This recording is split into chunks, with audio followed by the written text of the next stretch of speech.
السلام عليكم يا جماعة. هوصف لكم النهاردة عمل طريقة الشعرية.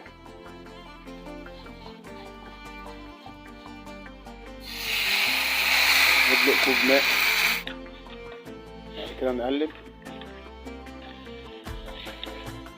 تمام.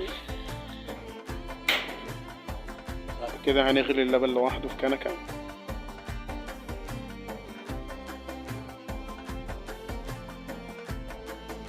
بعد كده هنجيب اللبن ندلقه على الشعرية.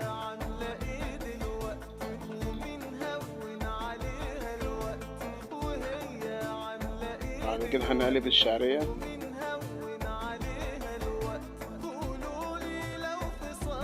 نقلبها صح بس عشان الشعرية تشفط اللبن بس. بعد كده هنطلق السكر بتاعنا، 4 معالق سكر. بعد كده هنقلب.